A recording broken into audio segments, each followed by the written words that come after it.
Ladies and gentlemen, welcome back to the Julius BAER play-in stage. I am here with content creator, international master, coach with a peak rating of 2438, hit 2 years ago, the astounding, the amazing international master, David Cruz. David, it's a pleasure to see you here, man. Vic, only thing astounding is your level of research. Wow, looking up my FIDEs and all that. How are you doing? I'm doing great. I'll be honest, I just checked your chess.com profile like 5 minutes ago to sound smart at the start, so we're doing great on that. Welcome, everyone. It worked. You're off to a flying start. Let's do it. Let's hope also the players will be off to a flying start. This is the Generation Cup play-in phase. Yesterday, we had some technical issues, a DDoS attack, which is why our service got interrupted. So the match phase, David, is going to happen today. And we have some super exciting matchups. We'll show you those, which have been happening at the moment. But first, before we do that, let's go a little bit about the technicalities that we have. Absolutely. So what's okay. I'll go first. Okay, there goes our flying start. So what's at stake in? Okay, go first. What's at stake in the matches you're about to watch today, folks? We're going to be watching matches that have a spot in Division 1. So there are 8 players who have a chance to play in Division 1 of the Julius BAER Cup. They're going to play 4 matches. And the winner of each match will advance to Division 1, while the loser of each match will find their way down to Division 2. And Vic, have you ever seen Division 2? I have seen Division 2. There has been some exciting names in Division 2, especially like last time we had Dennis Lazovic doing an incredible job finding his way all the way to Division 1 for this Generation Cup, where he's been knocking it into. And you kind of touched the format already, so let's jump into that very quickly as we move through all these. Like, what's going to happen today? Well, we had 72 players from the Swiss yesterday qualifying to the match play phase. And these players are going to duke it out. And depending on how they're standing in the standings, they'll either be in Division 1, 2, or 3. Or out. For 20 of them, this will be the end of the BAER Cup. This will be the end of the BAER Cup. I like the BAER Cup. Yeah. 10 minutes plus 2 seconds is going to be the format we're going to be seeing today. A match consists of 2 games, and whoever wins it, wins it. Will there be a draw? We'll have Armageddon. Actually, one of the more awesome things about this format, David, is we had the top 4 selecting their opponents from places 5 to 8. Yeah. That's going to be a lot of pressure. I see somebody at chess.com with a really bright idea there to create a little bit of a storyline, a little bit more flavor. Like, okay, instead of 1 playing 8 and 2 playing 7, we tell number 1 to pick their opponent, and then we say, oh, look, they picked you, they think you're weak, and then, you know, oh man, I see that. That's a great move from a production standpoint, from a creating a show standpoint. I approve. So we approve the storyline. Do you know which of these players from today was in position 1 and who selected who? Do you have that info from yesterday? Yes, I believe I certainly do. So Fabi was first. Ali Reza finished second. I believe Pavel finished third, and Jan finished fourth. So these were the ones that they could choose from. I know Alexei Dravy came in 8th, so Fabi picked the lowest one. And Pavel had a bit of a difficult matchup at the choose between Amin Tabatabai and Rauf Mamedov. Came for Rauf Mamedov, which is going to be exciting. So there's a lot to unravel here. There's a lot to talk about. First things first, Ali Reza versus Eduardo will be postponed. They will not be playing today. They'll be playing on August 8th, so later on. Also, the match between Pavel and Rauf will start an hour later. So lucky for the chess fans, you're going to get an hour of extra content instead of them all starting at the same time. But for now, we're going to look at Fabi versus Alexei and Jan versus Amin. First things first, David, what do you think when you see all these awesome matchups? When I see all these names, I think that the only player who's sort of a clear favorite is Fabi, although asterisk on this, these are 2-game matches. So basically, if you make one blunder, it doesn't matter how much better you are than your opponent because they're all super GMs or within a few points of being super GMs. So you make one mistake, you lose a game. It doesn't matter if you're the favorite. That's it in a 2-game match. If it were like a 6-game match or something like that, then you'd say, oh, Fabi's kind of an overwhelming favorite maybe. But in 2-game matches, it could go either way, but he's the only one who's a real favorite. All the other matches look really close and hard to figure out who's going to come through. And then I think one of the most interesting questions is whether old dudes or young dudes are gonna be the winners. Well, we're gonna find out right now, David, because the young dudes and the old dudes have started. We have Fabiano Caruana against Alexei Dreyev, and we also have Jan Nepomniachtchi duking it out against Amin Tabatabai. Which one do you want to start off? Yeah. Let's start with the game you don't have up, just to make your job a little bit more difficult, juggling production and commentary. So I'm going to request. I could. Are you serious? I will. I will do that. Yeah. Look at this. You ready for this? Bam. I'm ready for it. Oh, with the flip. Bing bang. Oh my god, that is a difficult one. Nice. All right. Nepo's got that chess theme going, very white and black on his camera. Very nice. Very nice. He's in the dark rooms, as I think most of us are when we're, it's late, you're playing some chess, it's 4 a.m., you're losing rating, don't know exactly why you're still playing and trying to get back into the grind. But let's jump in. Jan Nepomniachtchi here, opening with the close Sicilian. Is this something you play a lot? Isn't he playing... the position I'm looking at is the Catalan. There you go, Catalan. You know the openings better than me. I do see a pawn on b4, c4, and we see b6 is being played. Yeah, so there was a bit of a think there from Nepo. He wasn't sure about h6. Catalan, obviously, one of the most disputed or explored openings in the last couple of years. Way up there, Magnus has loved it, Nepo has loved it, all the top players pretty much. It used to be like, Kramnik's specialty, and now everybody's trying to do it. Same with the Berlin. Kramnik actually kind of set some of our openings for the next 20 years, about 20 years ago. But, generally speaking, I've played this position from black side a little bit more than from white side. And that move h6 by Tabatabai was a slightly unusual move that made Nepo stop and think. And now we see one of the points of it is that when white advances e5, it gives the knight on f6 a square to hide on h7. It may seem like a very, very weird square, but it is one of the points of this variation is to keep that knight over on the king side where it can defend against white's checkmating attacks. Otherwise, sometimes when e5 comes in, the knight could be forced back to e8, and then what it does is it sort of blocks up your whole back rank, right? Yeah. Like, your rook on f8 can't move, so your king can't evacuate if he wants to. You can't put a bishop or a knight on f8 to defend anything because the rook is stuck on that square. So actually a very, very clever defensive move. And I think Amin looks pretty confident so far. Yeah, Amin only spent 20 seconds in the opening as we see, which is super impressive. He definitely is still in his prep to a certain extent, and moving his knights back twice, now to h7, and now going back to b8. I think he's telling us that he has time to wait to improve his pieces in the position. Yeah, I was sort of expecting on this last move for him to go queen c7, queen c2, trying to sort of rush towards the relative safety of an endgame because, well, I've sort of assumed it, but for anyone who doesn't have much experience, the pawn on e5 on its own gives white so much space towards the king side that we kind of expect white to play for a king side checkmating attack. That's sort of an assumption in this pawn structure. And so, therefore, the idea of, trying to trade pieces off for black and avoid getting checkmated. Yeah, I'm actually super surprised with this move a5, David. I thought this knight went to b8 because he wanted to jump all the way to c4. But apparently he has some other ideas. He could still do it, obviously. Maybe a6 and b4 is the way for him to go forward. But some impressive stuff. This one is definitely heating up for the start. I actually want to go back to the other game and see how Fabiano against Alexei Dreyev are doing, because they were also playing a very interesting opening that I wanted to look into. Yeah.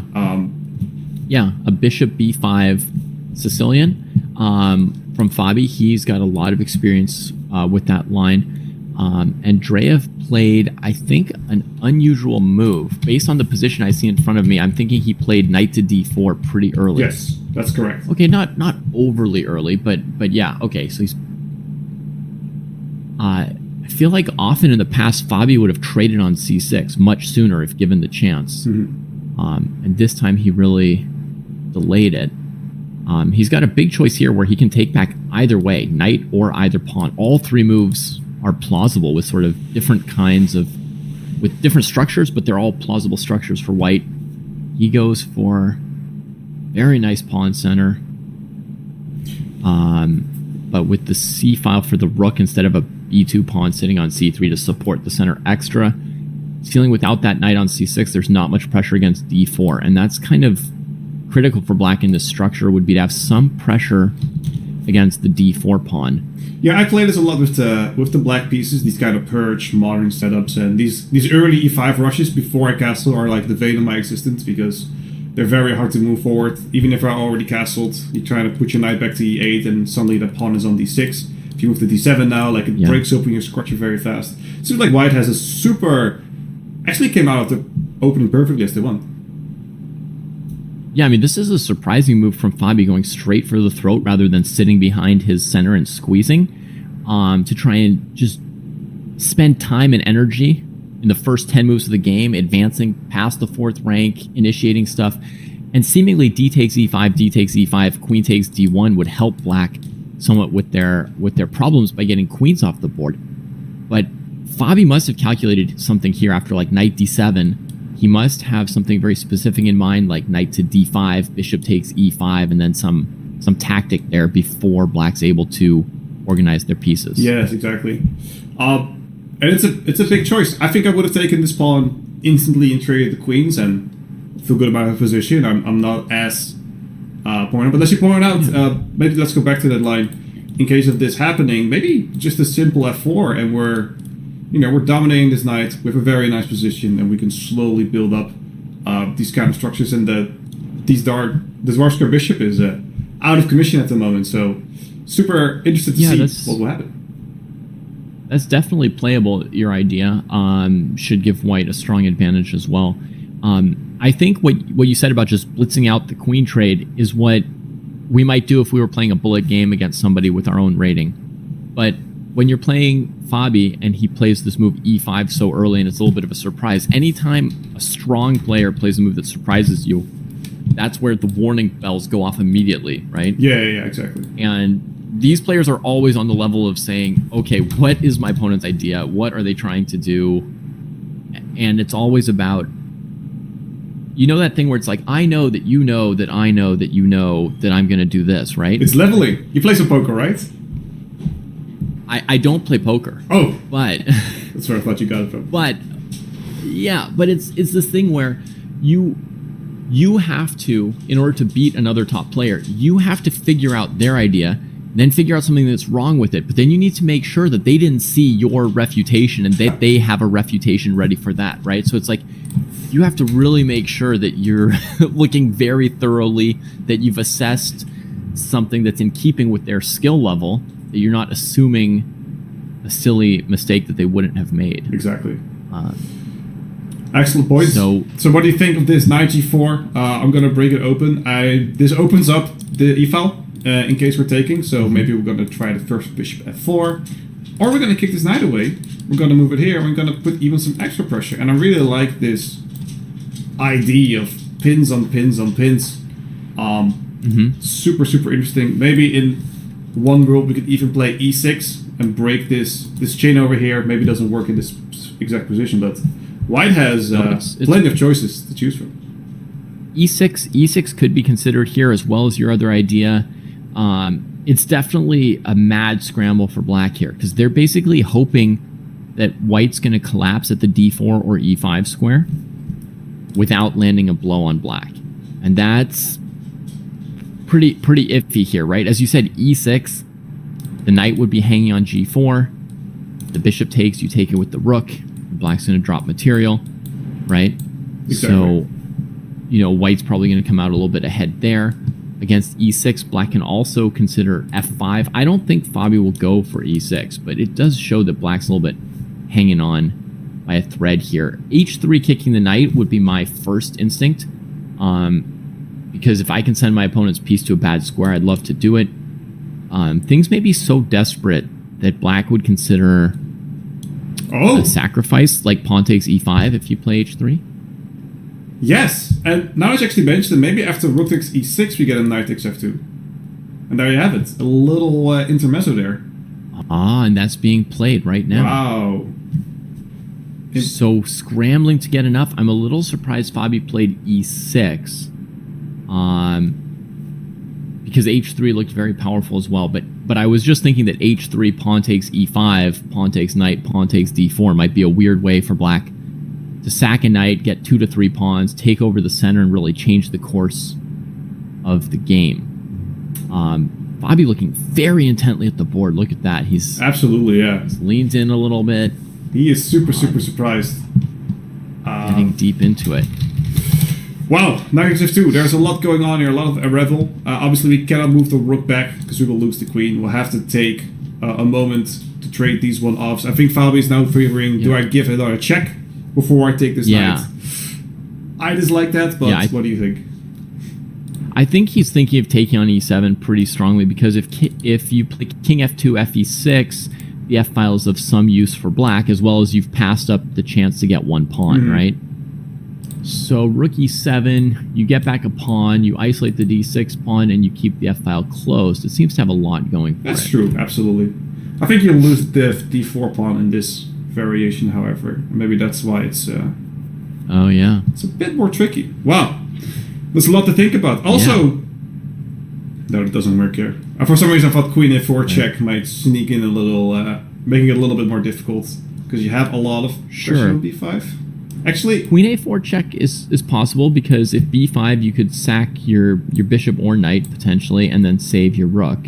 Yeah, wow, there's a lot of cool lines that we can see explored here today. Really funky. And here, technically, the material is equal on the board, but it's an absolute weird mess. Queen e2. Queen e2 is the choice. So what is he doing? He's going to put his queen on e6 and claim the knight on f2 is still trapped. He's going to prioritize taking over the light squares rather than taking a knight. Wow. Impressive, yeah. That's a pretty shocking decision. The bar doesn't hate it. I think even if... So I don't hate it as well. I'm a big fan of the bar. I always agree with it on that regard. Wow. Oh, yeah. I always avoid the bar. But I think that even if we were commenting a classical game, we may never have even thought of queen e2 as a candidate move. Now he plays bishop e3. Wow. So the idea is not even to play queen e6. Yeah, he says, well, this is an alpha combination. If I take on e6, I'd lose by pawn on d4. I'd rather not have that, so let me put an intermezzo here. This knight is trapped anyway, and we'll pick him up later. Yeah, it's true. After bishop d4, there would be no obvious follow-up for white. Very impressive stuff. He simply plays bishop e3. Now, if instead of bishop e3, he'd played queen f2, he would have defended d4 and prevented castling. That's true. So why didn't he Black do it? would have Was he afraid probably of played rook f8, kicking the queen. She has to keep the d4 pawn covered, more or less. Yeah. And if she goes to somewhere like e3, she blocks in her own bishop, and then after queen b6, black would have a good position. Good point. Queen h4 is probably the only move that really makes sense there. Then potentially black has... Still queen b6, right? Bishop f6, trying to run her around. There's suddenly a lot of room to play with again. Yeah. So it's not obvious. I mean, in theory, white's coming out with a light squared bishop and a knight against a rook, and between 1 and 3 pawns, depending where the tactics go on the attacks on the pawns. Absolutely. Very, very hard to estimate. I'm going to switch back, David. I want to see how Young versus Amitabh is doing. A lot has changed there, so I do want to quickly swim back and see how we're doing. A lot has developed. Oh my goodness. Quickly go through what happened. We saw trade on d5. Yeah. We noticed this in earlier stages. Small development, definitely on the queen side, a lot more pressure. d4 is heavily under attack here. Yeah. It seems like both sides are playing on the left side of the board, where which is what black wants. And overall, I can tell you the course of the whole game feels like a lot of confidence for Amin in his position throughout. He didn't go for queen c7, queen c2, my idea to trade queens, because he was never even afraid of white's attack. Instead, a5, b5, all that space grabbing was very aggressive. He wanted to maximize his position in the middle game. And Nepo did a good job to react and trade off all the pawns on the queen side, because now there's no black pawn that can queen. And so his chances of losing are basically very, very minimal. I think it's super structured, David. We're kind of jumping in here to the end game. The pawn sides are equal with a knight and bishop versus two knights. So first of all, my first question is, how do you, if you want to like in the corner, how do you break the structure in a way? And would you rather have two knights or a knight and a bishop in this situation? Now that you're on one side of the board, you generally prefer to have two knights. But also with bishops, it depends a lot on the quality of the bishop. Like if black had a light squared bishop, they might even be losing here. True. Because the bishop would have to sit on some square like e8, and it wouldn't be able to move anywhere. And white could put knights on, you know, d6, f6 and stuff, try to even trap the bishop and win it. It would be such a bad piece. The dark squared bishop is the right bishop for black, so it should be able to draw the game, probably. That said, I would have traded pawns on g4 when I'm behind like this and kind of the king is squeezed and the knight on h7 is squeezed. I would have snapped that pawn off on g4 very quickly. Yeah, interesting. We kind of have this interesting structure where we have two weak pawns. Well, actually, white will have three weak pawns and black will have one weak pawn. So we're going to have some fun in this one for sure.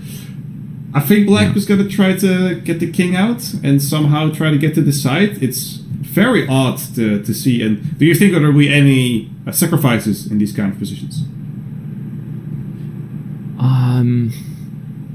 Any sacrifices? Not that come to my mind just yet. I think black's problem is that their minor pieces are a little bit squeeze and looking for space. The king is actually okay where it is, defending f7, which is black's main weakness.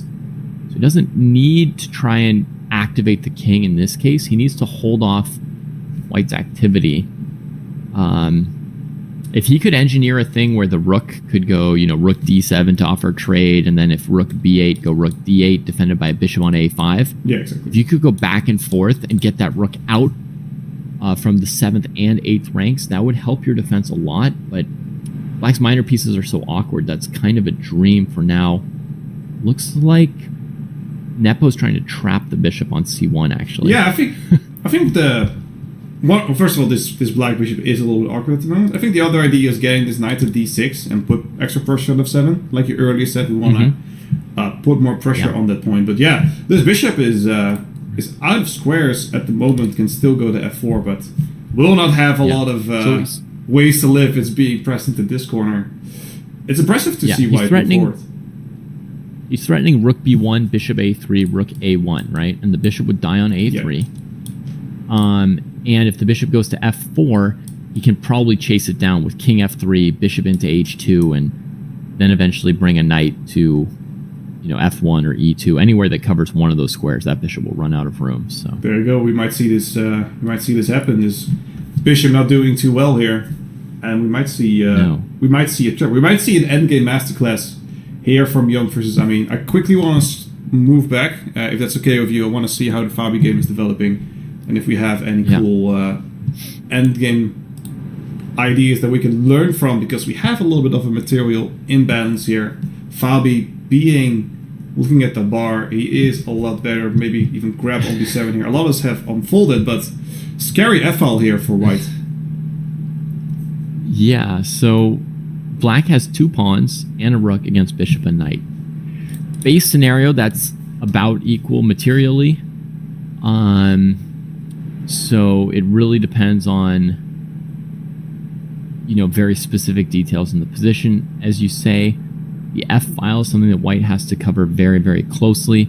I would much rather have that bishop not be on f2, but be on a square like e3, where it would be covering squares on the f-file instead of a target on the f-file. Black's got good files for both rooks. That's very important. Any position where you've got rooks, more rooks, and your opponent has more minor pieces, you really have to have a good open file. Now black's advancing the pawn structure, so that's super committal. Yeah, I'm super impressed by, like I said pre-show, David. We kind of talked about the players and who they are, and I didn't know as much of Alexei Dreyev because it's more of a the old school Kasparov time grandmaster. He is, but like you said, these the old school players understand how to play the mouse, and they've been getting really far into these competitions.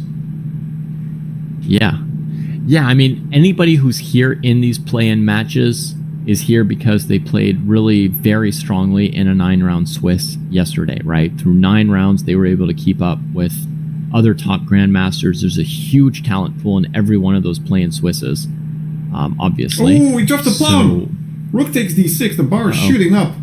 This is, white seems to have found his way into the black's position. Also, a6 seems to be hanging here. e6 is also very weak. He just dropped the bishop back from e5. Sorry? He just dropped the bishop back from e5. Yeah, he just dropped it back. Of his own volition. Yeah, he's like, I don't understand exactly what, I mean, I can get the idea behind it, but now a6 is also falling. Or e6. I mean, I'm in the candy store, I can choose whatever I want. This is going south very fast. Yeah, that is quite painful, and there may also be queen d2 for white available so that you would trade the rooks, bring the queen in, and still take a pawn later. But he just grabs the pawn now, no worries. Now white has a winning material advantage. 2 pieces against a rook with no extra pawns for the opponent, good targets for the white pieces. Yeah. And only 10 seconds against 30 seconds. Let's remind everyone of time control. It's 10 minutes plus maybe 2 bonus moves. So we have some time. G6? Oh, I was trying to figure out if bishop takes g6 would work, but probably it's a little bit too much. Queen e5. This is going to be very safe.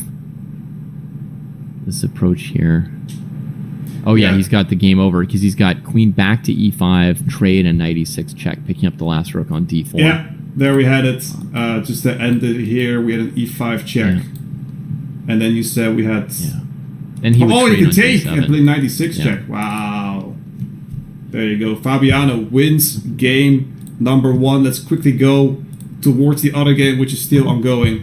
Let's also give our love to Nepo versus Amin Tabatabai, who's going so close to the camera, we only see half of his forehead. Amin Tabatabai is holding on. We've seen a sacrifice. What's going on, David? You asked if there would be a sacrifice. There was one. It was a defensive sacrifice. That bishop on c1, it ran out of runway, but he found a way to get a couple pawns for it, and his chances of drawing are still quite good, actually. He's got enough pawns traded off the board that it's going to be very hard for white to win this endgame.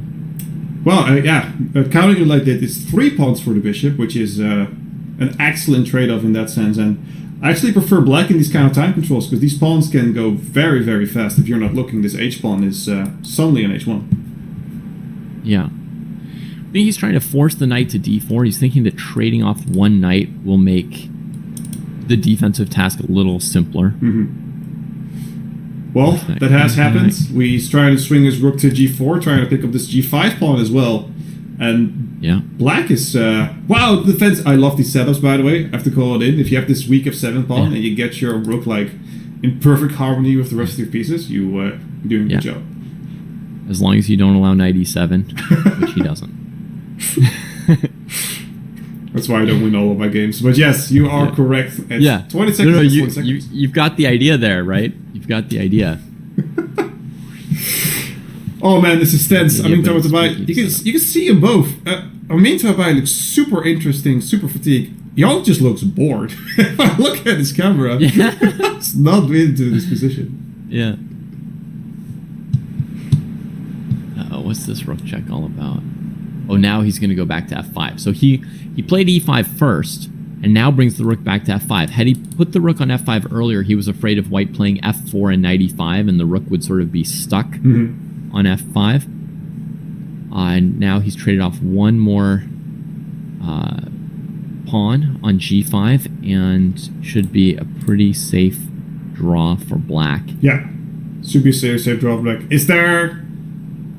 who's playing for 2 results? Would it be black or would it be white? almost impossible at this level for either player to win, I would say. But yeah, I don't think anyone's really playing for a win, which begs the question why they're playing versus agreeing to a draw. But maybe they're free for. I don't really see a way for either player to play for a win here. King G4 for white blockades all those pawns, but white's not threatening the F6 pawn at all. Yeah, Giannis is really trying at this point, and I don't. And I like this kind of idea. Like we established the pawn chain. I'm gonna put my pieces on the light squares, and all I do is back and forth with my knights. Try not to fall for these kind of tricks, but it's a good setup. Yeah. So for a second there, he was looking at some idea where if white puts the knight on F5, maybe black can play H3 if it's not with check. But I don't see this going anywhere. I don't know. No, it seems to if something happens, it'll be a big surprise. Well, white is trying everything that he can, and I agree, one step away, and suddenly you have a sacrifice coming in, maybe, or it is now going King south. F5, and you're kind of, where are you going? Knight F2, King F5. Oh! Oh no! He plays it. He's trying very hard. H3. H3? Do we run? Young, what are you doing? I would run now. You are running 20 seconds. I mean, that's all the time in the world in a blitz game to really push this out. H3. Giannis, look at him. He's sipping his cup. What? I forgot that if you run all your pieces away from a passed pawn, it could queen. Unbelievable. And this is I'm sorry, I don't know. This is amazing. Wow. I mean, I'm sorry I said there was no way either player could win, but I don't understand what Jan just did there. This is wow. Wow. And we see it here in the results, ladies and gentlemen. Fabian Caruana won his game against Alexei Drev pretty dominantly, I must say, but Amin Tabatabai, unbelievable. Like you said prior to the broadcast, he broke 2,700 this week or last week. Yeah. He won against Jan, which Jan had no business losing that.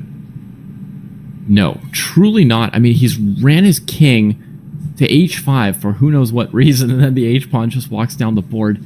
It was really like a situation, Bick, where he should have called a helpline instead of committing suicide on stream.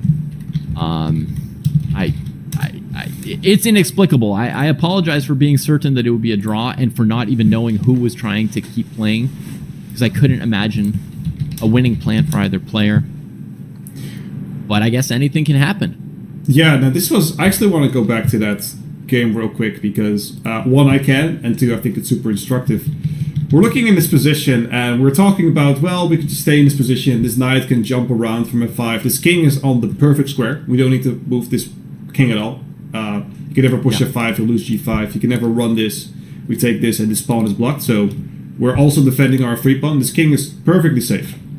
And suddenly, he moves away towards, I think, the f6 square. Not sure why. And suddenly king f4 coming in. Apparently there is still a move here to make it all seem draws. It may be, but what's the point of bringing the king to h5? I mean, that's just madness, right? And just so you guys know, there's no way to stop the pawn. Even if you try something like knight f2 trying to break it in, it doesn't matter. King takes. And now the g-pawn can come as well. Get that in. Or just trap it, sure. Actually, if I play this... Apparently there... Oh, I can take the pawn here, so... h3. You push h2 first, like king g6, king f3. Exactly.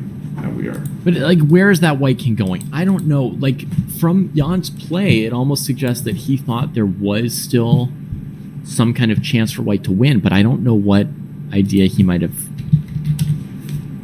had. I mean, you only keep playing moves if you think there's some way you could win. Absolutely. Let's look back to the scores and give a little of an explanation for those who just joined in. This is a 2-game match. We just saw Fabi winning very, very convincingly and Jan making a huge mistake. Let's see if he can be better in round 2, which will start in a minute or so.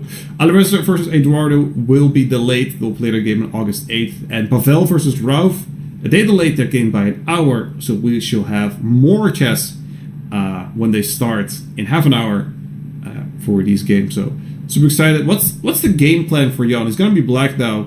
How do you get back into this winner mindset after such a horrible blunder? I don't know. You're asking for like a suggestion or what I expect to happen, because I don't expect him to recover from that game. I mean, I think that's the kind of thing that just loses you a match when you're playing 2-game matches. I mean, if you draw the game, second game you're playing black, you could win with black or with white in rapid games. Anything can happen, but a mistake like that, I don't know. I mean, I think a break is the best thing you can try and do, and try to forget it a little bit. So I think he did take a 1-minute break, ran to the bathroom, came back, and that was probably the best move you could do if you want to get back on track. Bathroom break is the way to win chess games. Write that down. Ladies and gentlemen, we are in game 2 of Inter with the BAER versus Jan de Parmentier. And also, Fabiano started his game against Alexei Dreyev. And we see the opening here. I think it is... Is this the Alpen? Yeah, C3 Sicilian or Alpen Sicilian. There you go. Yeah. And he sort of transposed into a main line by playing the Alpen on move 3 instead of move 2. So he transposed him into a main line where the bishop is stuck on C8. So he sort of picked Jan's opening a little bit, pushed him a little bit in a certain direction. Knight A3 has the idea of knight B5 and bishop C4. So Nepo just pays the tribute tempo with the queen right away to get out of the way of that. I've had games where I made the mistake of playing like A6 to stop knight B5, and then my opponent played knight C4, and I couldn't cover knight to B6 properly. So I think, especially if you're not super booked up and not planning the opening, I think queen D8 is quite a reasonable choice from Jan there. I think it's one, very reasonable, and two, you have to, like you said, you have to get into your opponent's mind. You got to pick an opening that's not that well studied. I mean, we're one move away from rearranging all our pieces back into the back row. It doesn't seem like black has made a lot of progression in these last moves, but knowing Jan, he'll be playing super fast, and he'll be have something up his sleeve. Yeah. I mean, he's got like a typical pawn structure for a French or a Sicilian. The pawn structure is an accomplishment for black, right? If it were a normal Sicilian with white having a pawn on E4 and black having a 6, and D6 is a big accomplishment for black. If it were French defense, then playing C5 and trading off white's D pawn would be the accomplishment for black. So he's got the pawn structure accomplishment to show for the time that he's spent and got him behind on development, right? Absolutely. That means it's on white to sort of do something with the active pieces, because white's definitely 2 moves ahead, I would think, on development. Yeah, but it's hard to, like you said, it's hard to pick a weakness in black's structure anymore. If someone plays A6, if I really go into bullet mode, I want to play like A4, A5, get my knight on B6. Maybe that's why it's plan here. I don't see anything else at the moment. Probably also just bishop E2 and castling. Make sure you're safe. As we showed what we're doing, what Fabi didn't do last round. He also didn't play it safe. He played rook takes C6, which was a brilliancy by our chess.com engine. He was been awarded by that as we move forward in this game. Yeah, the other thing you could do in this position as white is put the bishop on F3 or G2 to try and harass black's B7 pawn and make it hard for black to complete development on the queen side. That's another idea, but with knight C4, he's kind of signaling that he's looking at the B6 square, as you said, with the bishop on E3 and maybe A4, A5. Yeah. Black has a very convenient move, knight D5, at any point to cover that plan, so... There's a lot to unravel. There's a lot to unfold. Also, knight d6 looking juicy after the bishop f4, maybe. Maybe that's what white's thinking. We don't know. What I do know is we're going to quickly swap her up, because I'm super interested to see if Dreyev, with the white pieces, also find his way with a good opening out of it. Let's jump into that and see what we have going on. Wow. It's we've seen a lot. This came from a... Real quick. Black's missing the dark squared bishop, so you would think a Nimzo. That's correct.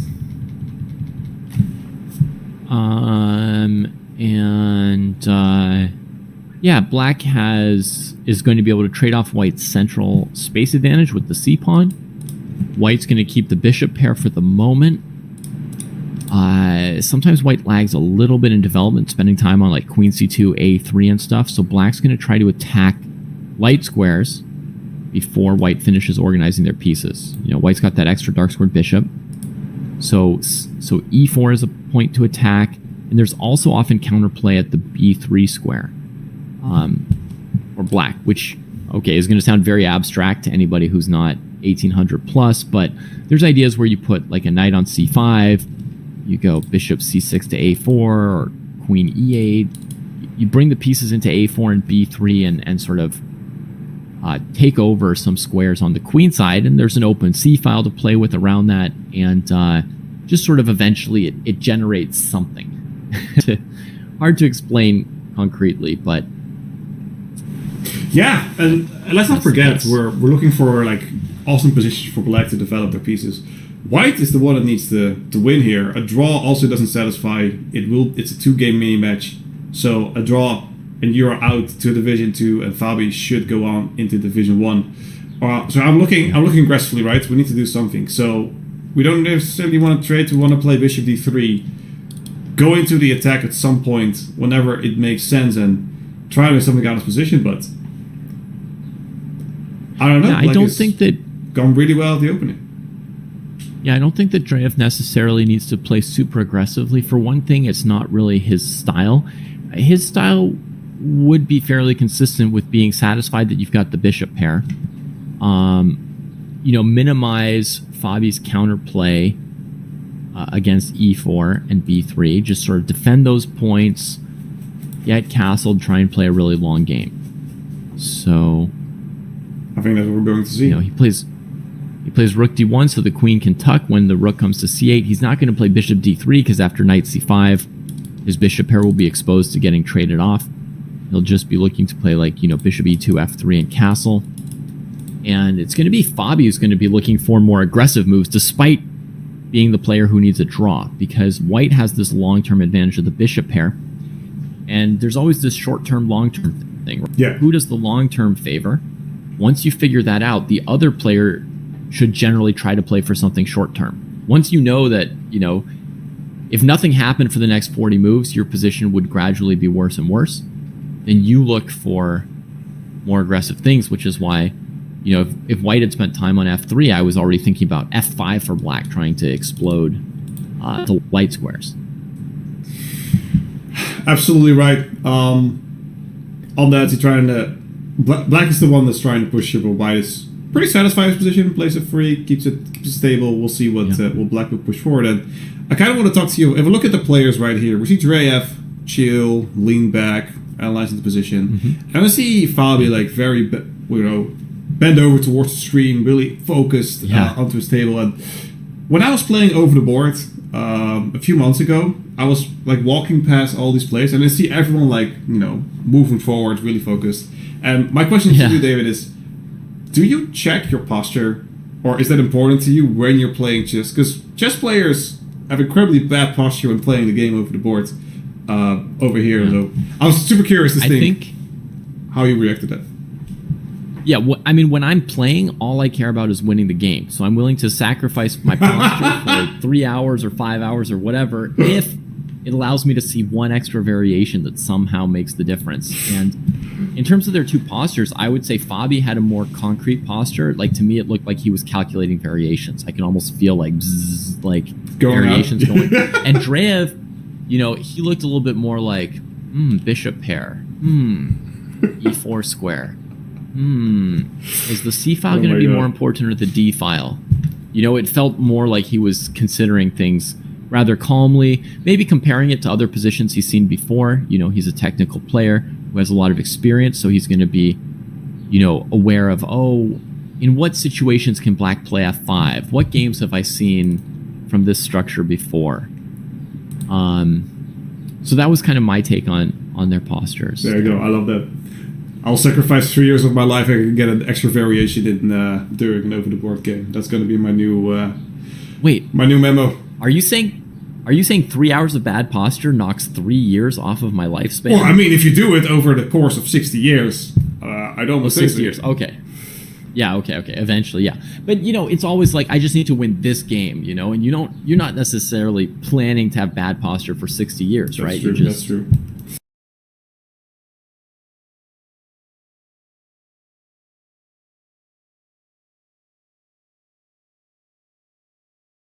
games and trying to eat healthily and so forth. So hopefully you can make up for it away from the board.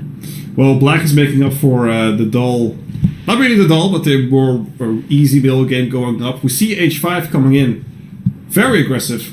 What we're going to do with this pawn? Are we going to throw it all the way to h3 and try to break open the system? I think he wants to poke it all the way to h3 to break white's light squares a little bit. I would expect as soon as it gets to h4, white would play h3 to stop it there. And that dark square weaknesses for white, but white has the only dark squared bishop, so it can sort of try and cover those weaknesses. Fabi's play this game has definitely been not a plan that I know. Let's put it that way. Just vaguely looking at it, it feels like he let Dreyev achieve everything that white wants to achieve. Safe structure, sheltering that bishop pair. Stable advantage for white, one would think. I really would have thought something more aggressive sooner. And now, of course, h5 is a very aggressive looking move, but even that is a move I don't know exactly where it's going to lead. So, yeah, not a plan that I would have come up with here from Fabian. It's going to be interesting. Anytime you see something you don't know, it's an opportunity to learn something, folks. If somebody says something you disagree with, don't call them an idiot, but try to understand something about what they're saying. They play a move. A chess move is an idea. They play a move that you don't understand. This is your chance to learn, what's this plan? What do we do here? White's center looks so solid. What does this h-pawn generate? Yeah, no, I think you're absolutely right. Like I said, h4, h3, and there's not a great way to... If I could tuck this knight on h5 and go to g3, I kind of get the idea, but not as easy to do that as well. Dark square are dominated by the dark square bishop, who is the only one in the position. He's doing pretty okay, and whoa, he did not play h3. He says, I don't mind. Let's make it work. What's the idea here? Does bishop g5 trap the queen after queen e5? I don't see the follow-up. I don't see why Fabi can't play h3. Let's put it on the board. h3. Bishop. Yeah, bishop g5. And we say bishop he's g5, played it already. Queen e5. Queen e5. Yeah, if f4, the queen escapes on e4 quite nicely. Yep. So, I don't see the point of queen c1. That could run into some trouble maybe with this bishop and pawn. Okay, because the knight on c5. But you always recaptures c8 would be hanging. Yeah, you could always move back. Wow, yeah, you're right. There's a lot going on here. Wow. Yeah. I mean, I was thinking, Vic, that white's plan with rook c2 was to maybe play, b4, trade a rook, attack the b6 pawn with your bishop. Just take it very calmly, embrace trades. What is queen c1 for? Rook d to c1 would have been more consistent with that than queen to c1. So what does he have in mind? Quick question. Queen e5 has some attacking tendencies, maybe trying to break open with f5 again, as you spoke with earlier. Maybe we see h3 at some point, but white is pretty comfortable on the queen side. He's just going to say, I'm going to keep it there as it is. I love the idea of b4 here, trying to get some trades in, trying to move it further, and just asking black, what are you going to do here on the king side? h3 does solidify the position here a little bit more, and we're going to see where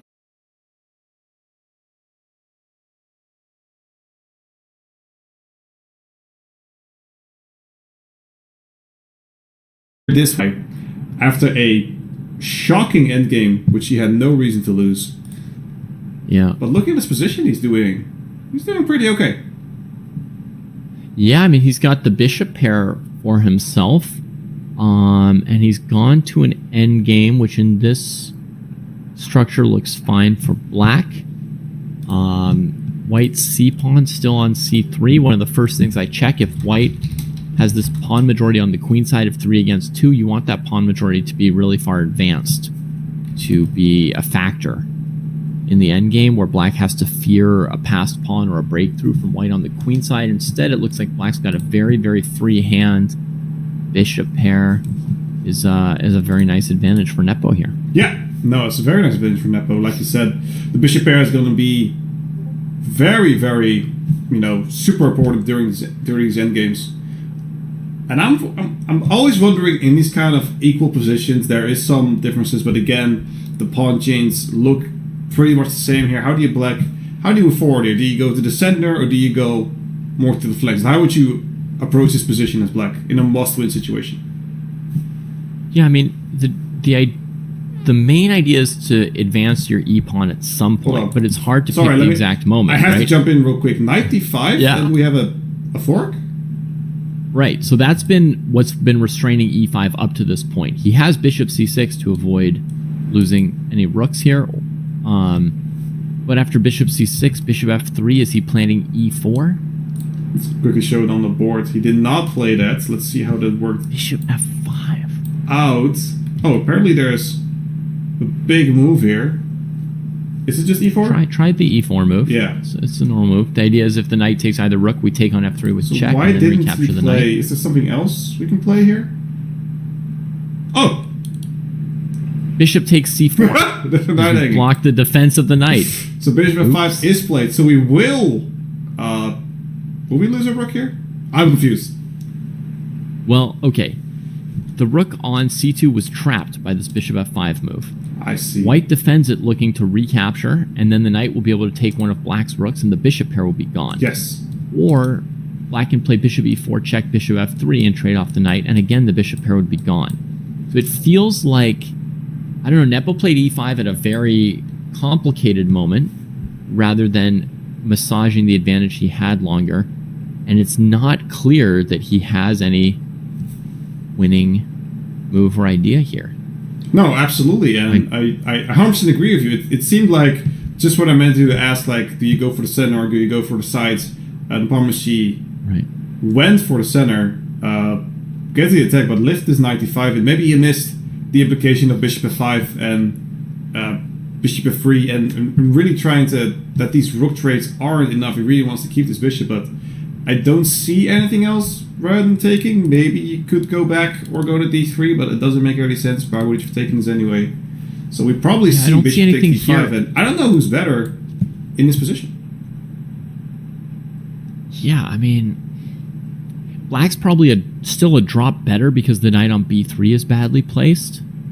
But it just feels like, compared to the bishop pair situation before, the advantage is much more fleeting rather than being kind of locked in. Have they just played this trade? Yeah, they just played this trade. Bishop takes d5 has been played.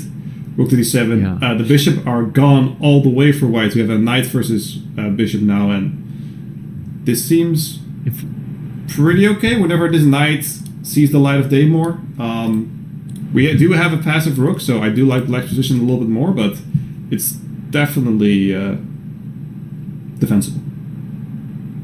Yeah. I mean, if you want to know what he was thinking, if we want to try and puzzle it out like a mystery, we would have to go back to the moment with bishop f5 and ask ourselves, with the white rook on a1, what happens if white moves the rook on c2 to c1? Does black have anything devastating there? And I guess black would have bishop e4 check, and then after white has to block, you take the knight off of d5 and you grab the pawn on b2. And you've got a free pawn, c3 becomes weak, f2 could be a target as well, and this looks good. So potentially, with bishop f5, Nepo might have overlooked rook a c1. There you go. And obviously it would be when he played e5, right? Yeah. But he would have thought, like, bishop f5 is going to be really strong. Maybe he didn't evaluate that rook c1 was fairly defensible for white. Well, the pieces have been moving, we've been grooving, and we are now in this position where black has his pawns. I love that. If you have a dark square bishop, you always see these GMs and IMs there. Yeah. Let's put all the pawns on the light squares. Make sure these squares are weak. Yeah. I always thought, like, hey, I have a dark square bishop. I'm putting all my pawns on dark squares so I can defend them with my bishop. 200 IQ break. No. But the great players never did that. So weird. Oh, that's like fingers on a chalkboard. Oh. No, this is beauty, right? You can cover all the weaknesses with your bishop. You can make barriers so the white king can never move up the board. The knight can never move up the board. Yeah, but how are you defending this pawn, David? Huh? How are you defending this pawn with the bishop? You cannot. There you go. That's why you always put the pawns on the same squares. I'm kidding, previously defending it with the g6. Let's not go in that. We do have, obviously, on the light squares, you have a lot more mobility. As David said, don't listen to me, but do listen to the wise words of the improves. And white is actually, I love white's position here. We're 2 moves away from winning another pawn. Very powerful. The rook maneuver, a3, very, very powerful maneuver. Targeting a5, targeting b7, targeting f5, and Jan's g5 move was very aggressive, but it left him with some weak pawns, and I think that this match, he sort of missed his opportunity. That e5 move just was not the right time. I think Jan's going to be out. I hate to call it this early, and I will not call it this early. You never know, but I do not see a winning position. He's down a pawn. He's down on material. He is down on time by 1.5 minutes, something we do not see Jan de Palmacy do a lot. He's usually always up on time. This does mean that his position is wild. His only chance here is to break through with one of his kingside pawns, and I just don't see it happen, David. No, I mean just rook g8, king h3, rook g5, and you're out of stuff from the black perspective, right? Yeah. Rook g8. Yeah, no, king absolutely. h3, rook g5, attack those.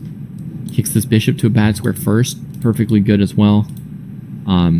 After the bishop's on d6, you can go rook g8 to g6 or rook g8 to g5.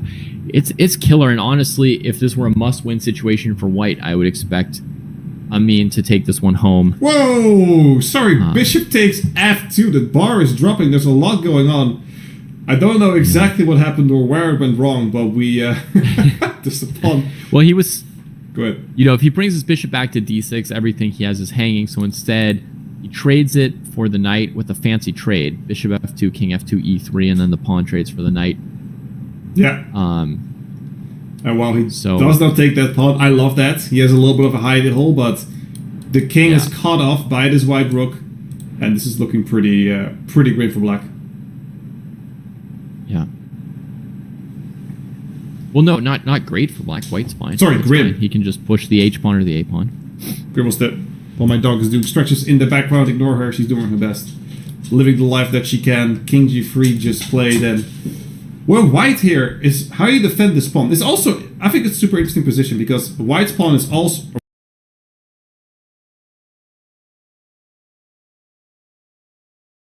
white's pawn for just moving forward. Do we just keep checking him? I mean, basically, at a certain point, you start checking, right? So, at a certain point, when the pawn's on f2 and the black king is on g2 and black's actually threatening to queen the pawn, then you would just play rook g8 check, push the king off to, let's say, the h file, and then you go back to f8, and they have to bring the king back to defend the pawn, and just back and forth. Exactly. And I think we see that happening. I think white can even still move one of these pawns forward because there's no rush for it just yet. And maybe white can play c5, h5. Yeah, white can play c5, h5, whatever they want with the pawns. Wow, I think it's going to happen. I mean, by taking a long time, already a minute on this move here, isn't quite sure how to handle this. No, I feel like he's having a little bit of nerves here in this situation. His moves are not looking particularly logical to me. Ever since bishop takes f2 happened, it feels like he lost some of his confidence. Like he's so close to winning the match that suddenly he's not. He dropped his rook. There's a move. Wow, I didn't take it. Drop the rook. Interesting. Finds rook f7. Just the kind of move to freak you out. Just to say, chat, if you would have taken this, it would have taken the rook away from the promotion square, and black would have queened here, which is why he didn't take it. You see a little bit of a dance. And push the pawns, baby. That's what I would say. Yeah, I mean, he's freaked out, but there's no way to lose this rook endgame with 2 extra pawns other than basically hanging a rook or something. So it'll come out okay somehow or other. Well, it's only 1 pawn now, but that shouldn't matter. We're going to run this pawn all the way up the board, and some reason we can even sacrifice it for this pawn. So, if anything... Oh, here's another one. We cannot capture, ladies and gentlemen. This will allow black to promote. And he sacrifices. He calculated this all the way to the Just every now and then hits him with that, are you going to freak out move. It would have worked, but it would have worked on me. I'll tell you that. With 10 seconds left. Yeah. But yes, this will be a draw. Or yeah, this will be a draw. There we go. Amin Tabatabai moving forward to Division 1. Congratulations to our man Jan. Definitely not happy there, but we gotta congratulate the winner. Fantastic stuff by Amin Tabatabai. 1.5 against half. Yeah, and you saw that breath of relief he gave, right? I called it, Vic. I knew as the game ended, I was like, and 1 second later, he did the same thing. He lost? What's happening? Fabiano lost? Okay. We're going to Armageddon. Bishop pair in the end game. Bishop pair in the end game. We're going to get to see an Armageddon. Wow! Show us how it happened. Incredible. We're quickly going to go forward. We have a lot of games also later on, but let's quickly go for this position. I did not expect this. White? Definitely a little bit better. This H-pawn was just picked off as we predicted. As you predicted, this H-pawn was just picked off by the dark square bishop at some point, and White just meticulously and slowly moved forward. Who says you cannot teach old dogs new tricks? Well, Alexei Dreyev taught himself new tricks, got better at online chess, and defeated Fabiano Caruana, who was the first seed. Bishop F6! Beautiful! Yeah. Now that's the dark square breakthrough. Wow, that is fantastic stuff. And at the end, we saw it all crumble down. The pawn running down. We are going to Armageddon. Ladies and gentlemen, and already off the bat, who do you think is going to win the Armageddon game? I mean, I guess Fabi's still a bit of a favorite, but you know, it's just a single game. These things are close to toss-ups. Basically busted Alexei in the opening in the first game. Well, no, Dreyev had chances and then hung that pawn. Yeah. I'll still go with Fabi. We're going to go with Fabi, and we're going to go on to a break, ladies and gentlemen. We're going to go back with an Armageddon game for Fabiano Caruana versus Alex Dreyev. We don't know the details yet, who's white or who's black. We're going to give you that right after this break. This is the playing phase of the Julius BAER Generation Cup. We'll see you right after this.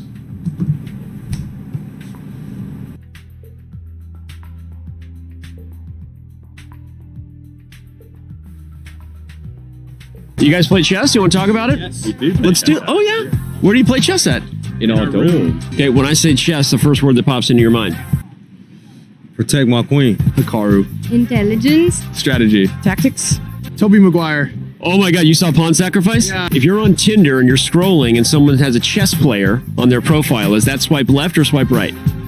Swipe right is good, right? Yeah. Then yeah. Instant swipe right. Okay, super into that. Right, I'm into it. Yeah. You're into chess. Yeah. Okay. Probably whatever the swipe is, not interested. You're not interested in chess players? I'm not interested in chess players who are on Tinder.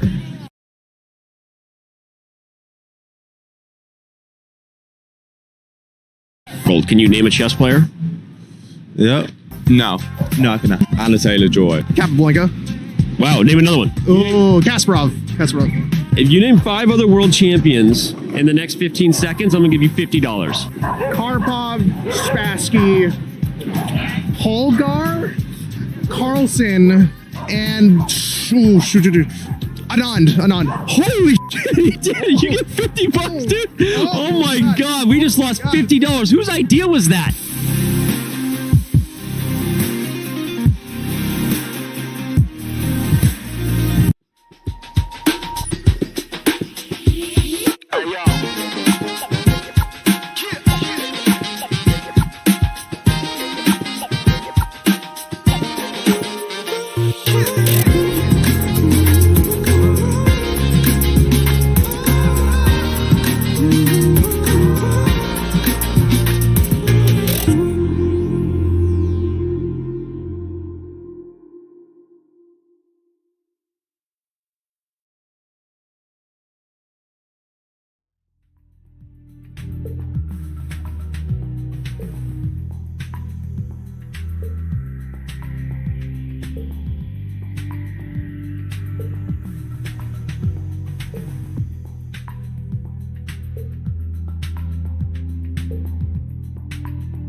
And we're back, ladies and gentlemen. Welcome to the Julius BAER Generation Cup. We are Armageddon. I was going to explain the rules real quickly. We're going to do that during the game because these two couldn't resist themselves. They already started. Fabi with the black pieces. Did you get some timing bits for us, David? Yeah. So Fabi bid 754 for the right to choose colors, which obviously almost everyone's going to choose black with draw odds. We had one really weird bid in the previous stop of the Champions Chess Tour where somebody bid like 3 minutes and took white and gave their opponent draw odds, making no sense. But in general, they're always going to pick black if they win the bid. So you get 754 in black. Alexei's got the normal 10 minutes. And they probably dropped the 2-second increment, right, Vic? Traditionally in Armageddons, we get rid of the increment so people can literally flag as they're trying to take advantage of their draw odds. No bonus time. Absolutely no bonus time or increment for this. Like you said, this will be all down to the wire, but the time that they have is what they say. I'll quickly take you away from the chess to talk about what we have going on. Armageddon, draw, and black will win. So white has to win in this position. They just bid. Fabi bid a whole lot lower, so we are really good on that. That's why he got the black pieces with that time, and it's all or nothing in this case, David. And if I'm white, this is exactly what I want in a position. The stone wall, give me g4, g5. Yeah, let me just mention from the bids, we can often conclude quite a bit from the bids about what the players are thinking and feeling, what opening they want, what they're expecting in the match. And Dreyev, I think, really wanted to have white. So he's probably very happy with Fabi's bid and with having the white pieces because he only bid 9 minutes for black. A 1 minute time odds is very, very minimal. I would think average would be around 8 minutes. So if you see anyone bidding 7 minutes or less, they're really confident in drawing with black. But if you see someone bidding in the 9 to 10 minute range, it basically means they'd rather just have white. And that tells me that Dreyev is, kind of afraid of like what opening to play against Fabi, how to handle Fabi's legendary opening prep. And he'd rather play a game where he gives up draw odds, but he gets a comfortable position for himself. Yeah, 100% agree on that. And I think he's happy with the position. He's a little bit taking off by knight takes e4 because you might think, hey, we could win a pawn here. We're feeling good, but your h4 bishop is hanging here with some mutual things going on. Oh, there's also c6. Oh, it is kind of... Why don't you just take on e4 here? Help me out here. Why is this bad? It's a bit of a mess. One option after knight e4 would be to just play bishop takes h4 right away. Right. And then that's sort of like a clean piece trade, and the knight on e4 has to continue on its way. Yeah. No, you're right. Yeah. You're right. And then but your d takes e4 would be more exciting. It might be exciting. Did it happen? No, we see knight takes c6. We saw a trade on d7, and white is moving forward. Usually in these kind of positions, you want to have your knight on e5. You cannot play f6 because this rook and queen are very difficult. And once this knight is on e5, the rook comes to f3. We start pushing these pawns. We have a nice little attack. The bishop is looking at it. All your pawns, all your pieces are scattered towards this king side. So I'm a big fan of these kind of positions. But we're going to see if this is going to go. We asked the chat actually, and the chat with an astounding 84% choose Fabi to win this Armageddon, and I don't blame them. Fabi has been playing really good, but he did lose the last game, so he has something to prove to himself. Yeah, and I think Dreyev has some confidence. He was happy to have the white pieces. He believes that he can win an endgame with a slight advantage. He believes that he might even have chances to win a drawn endgame. So I think he's looking reasonably confident, and things should be pretty close. But I would also side with the fans expecting Fabi to have the edge. David, can I ask you a question? Yeah, of course. Do you think that's what I'm here for? Do you think Fabi is looking fresh? Like Fabi fresh? Is he looking fresh? Because we do have his air things monitoring his air quality at the moment. Special plugging to my boys from Airfix Masters. Thank you guys so much. We do. It's super hot there, 26 degrees. I am in the Netherlands here. It's raining and storming. It's like 28 degrees here, but it's 79 Fahrenheit there. How's the air quality where you live, by the way, David? Must be super hot as well. Oh, well, I'm actually in a period of moving around at the moment. I'm in Hawaii, where the air quality is perfection. Doesn't get fresher. There you go. Well, I can talk about pressure. Like there's a lot of chess puns I can make, throwing up some air quality stuff. We can talk about pressure. We can talk about the heat. We can talk about looking fresh. But his air quality is good, and the moves have also been looking good. As I'm looking at this, Black is slowly taking more and more space. F6 came in without this knight to G6 that we talked about, because this bishop drew back and is making sure that's not going to happen. Super well foresight by Black there moving forward, and I'm a super big fan of Fabio's position here. Yeah, that bishop is supposed to be slightly bad in this structure. Generally, the claim is that white has a slight advantage because the bishop on c6 or b7, where it used to be, would be blocked by the d5 pawn and could get outplayed by white's knight. Sometimes white can even play bishop takes e4, sort of trade into the pure knight versus bishop and just try and, you know, show that you've got one of those situations where the knight can outplay the bishop in a locked position. But with this plan of bishop e8, f6, Black actually neutralizes basically the entire white advantage. That bishop has acceptable scope. White's knight is no longer on a great square, and it looks like, you know, maybe it's just going to go to f2 and trade at some point. And Black is basically without problems, you know. So right now, the draw odds is starting to rear its head. Absolutely, and he's. Will we see a panic? Will we see like a crazy g4, g5 push at some point, or do you think like Alexei Dreyev will keep his cool and slowly improve his position instead of taking real chances? For now, I would expect him to keep his cool. I would think the position would have to be much more dramatically bad for white for him to go for a reckless attack. That's something that I might do in an equal position against Fabi. But I think Dreyev is going to recognize that his odds of winning are almost always going to be better in an equal endgame than in a slightly bad attack. Yeah. But that said, how is he going to extricate that bishop? Now there's the threat of f5. He's going to have to play g4 here. So he may be forced into the reckless territory that I was saying he would probably want to avoid. Fabi says, if you're not bringing it to me, I will force you to make some reckless moves. And here we go, g4. Yeah. The bishop is pulling back, and I think we need to see bishop g6 in a trade-off, or you will lose your bishop here. This is... I think technically... Go ahead. There was another complicated option last move, e4. And, you know, by rapid chess standards, he stopped and thought about this for a bit. Ah, I see. Right. Yeah. With the idea to either take and take or play e5 and try to win the knight. Yeah. Which would be like a full pawn sack, honestly. It would have definitely spiced up the game, and I think it would have worked if we had a little... Oh, he does it! A little bit later, but we do see e4. We do see your idea coming in. King takes e7. Yeah. E takes d5 will be the idea. We're going to pick up some pawns. The craziness have started. Yeah.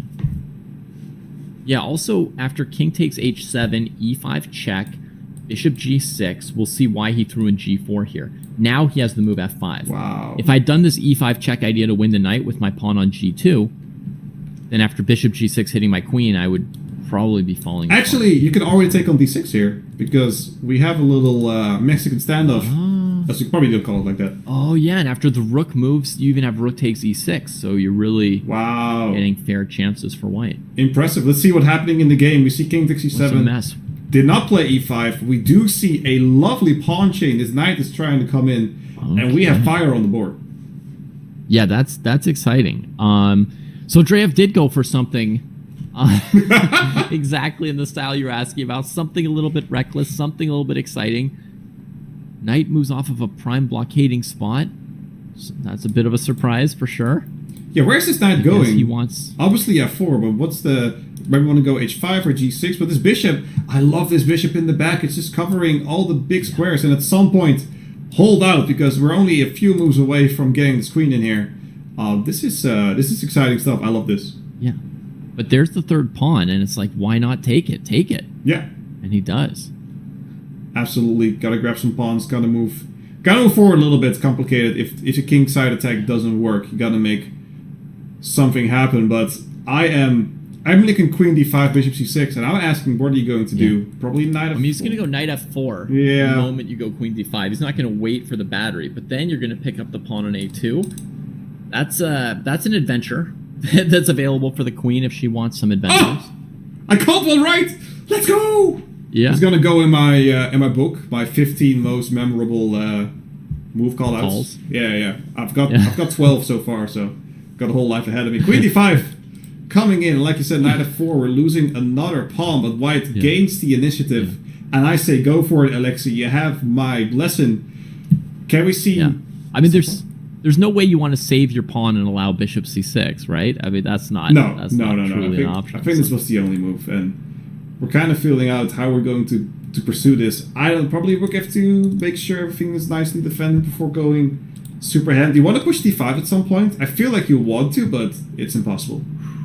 We want to, but Fabi will not let us. You know, if we put ourselves in white shoes, it's going to be sadness, because I don't think Fabi's going to let us do anything that we can think of. Alexei's going to have to pull out something on a different level if he wants to get Fabi from this position. Absolutely, rook f2 is on the board. Fabi quickly responds with a b4. More light squares for his bishop open. Quick reminder, ladies and gentlemen, if you just joined us, you see Faruja and Iturzagi do not have a score. They'll be playing on August 8th. We do not have them, and we did have the other game, Elena versus Mamadov, just started, and the final public service announcement is, this is Armageddon. There is no increment, there is no bonus time, but there is fire on the board, and we do have some action after b4. White is in a super difficult position where he wants to push d5, go to d6. Black is not letting him, and he might give up too many pawns for this to work. Yeah, he played the exact move I would have played, rook a5, keeping the a pawn from advancing and joining the fight.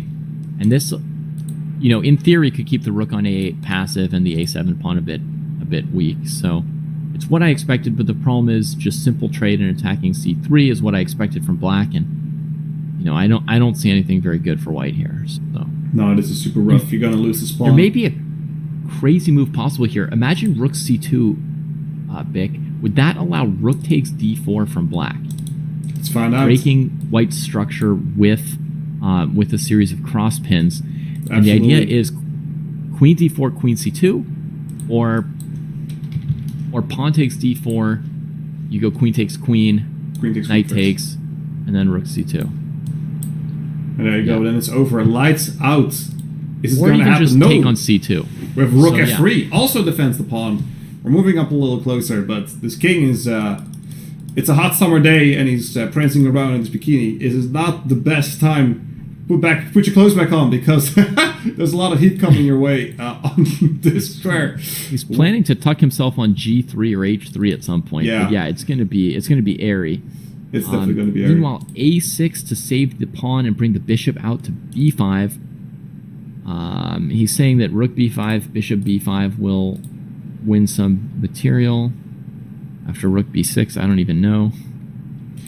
It's a lot. It's a lot to uncover here. White only has one win. There's no increment, ladies and gentlemen. There is no increment. He has to win in 1 minute, and that is a tough but not impossible task. We've seen crazier things happen.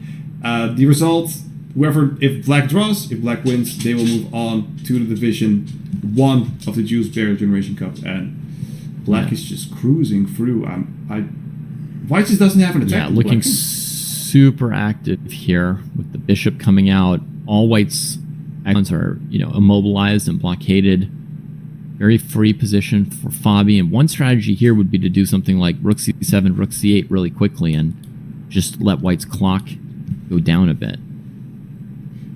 Well, the clock turned red. That's because they're under a minute. White did have some space finally on the king side, but again, this knight doesn't do too much. There is no pawn breaks at the moment. There's no sacrifices at the moment.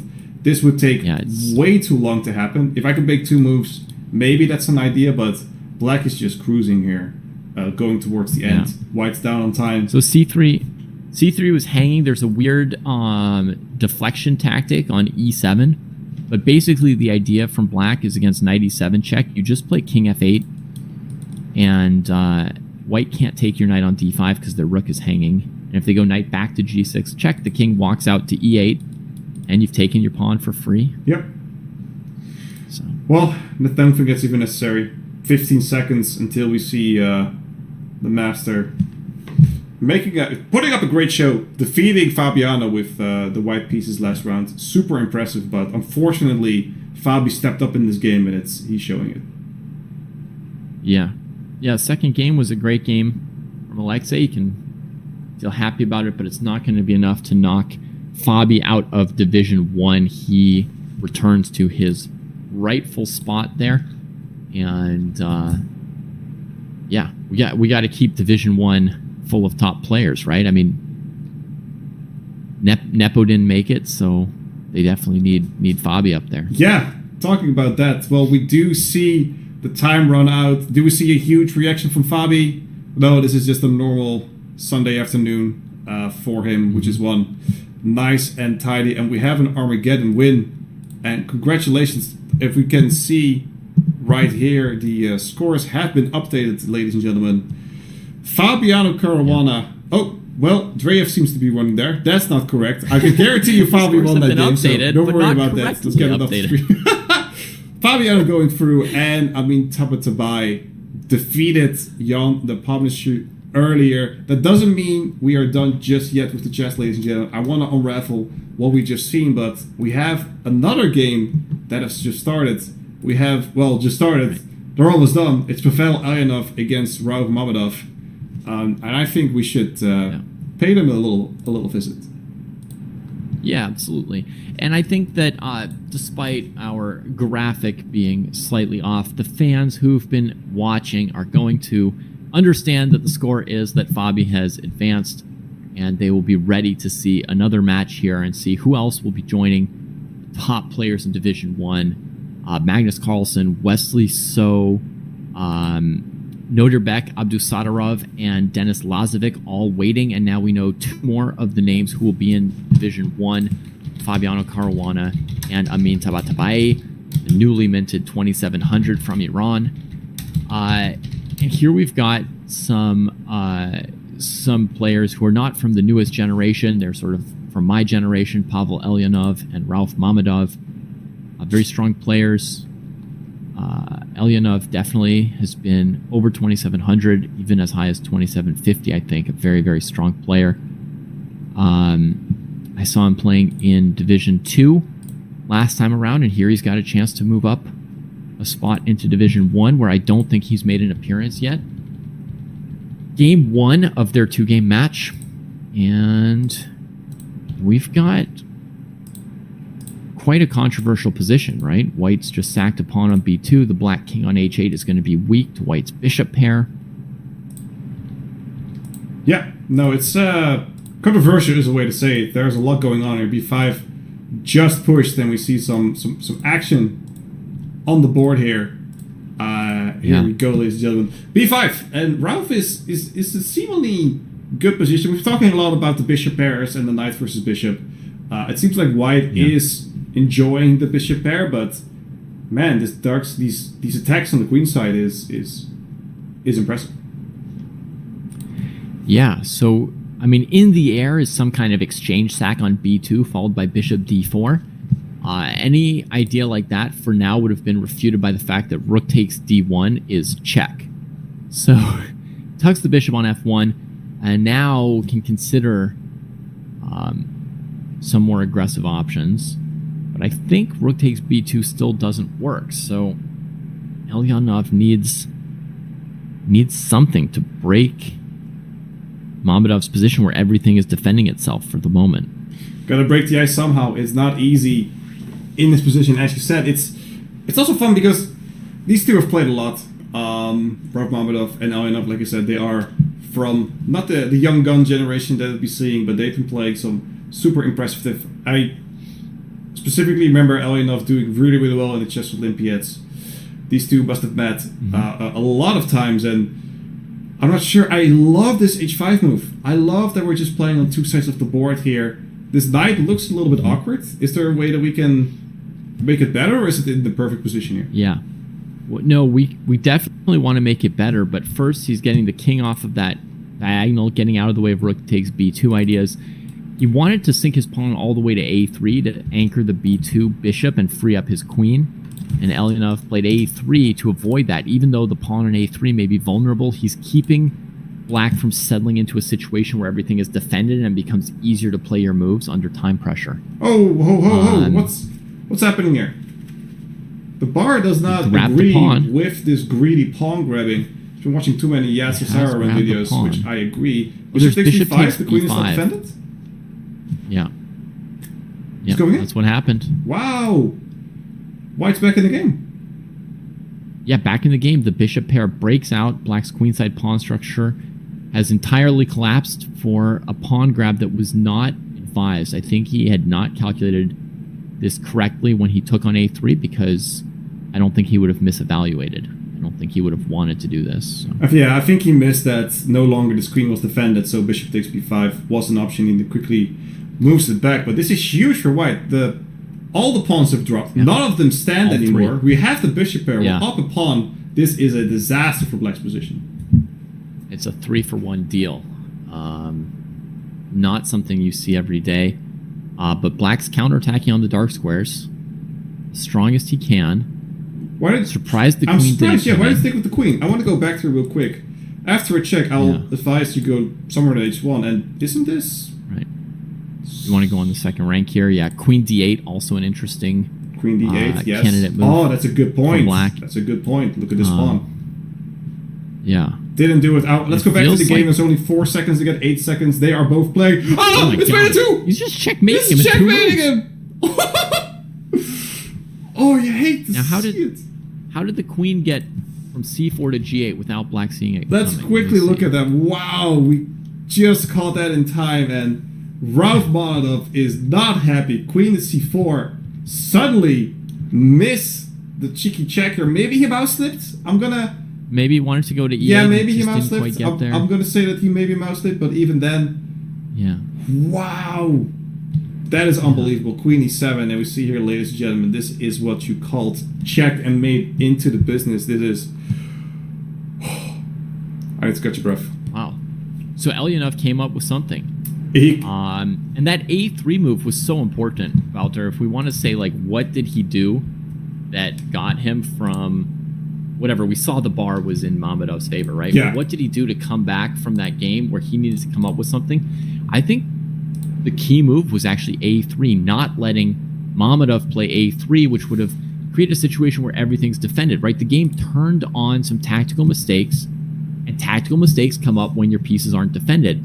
And so he played a3. He knows that that a-pawn is basically dead at some point, right? Yeah. I mean, it's isolated, it's blocked by the a4 pawn, it's attacked by the bishop on b2. Like, it's a huge risk. You put that pawn there, you basically know your pawn's going to die at some point, but you don't let black create that stable position that's easier to play in time pressure. And then he got some chances. He got some chances, and he capitulated out of that. Very well done by Elyanov. Will Ralph Mamedov come back, or will Elyanov find his way the first time into the division room? We'll be back to find out right after the break for game number 2 of this exciting match. This is the Julius BAER Generation Cup play-in, and we'll be back after this break with game 2 of this exciting event.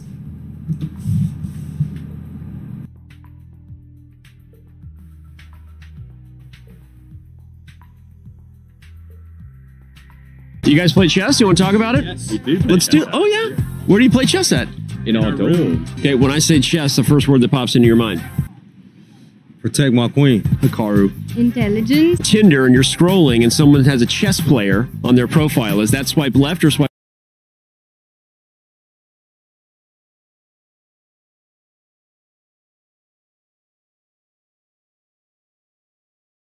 right? Right, I'm into it. Yeah. You're into chess. Yeah. Okay. Probably whatever the swipe is, not interested.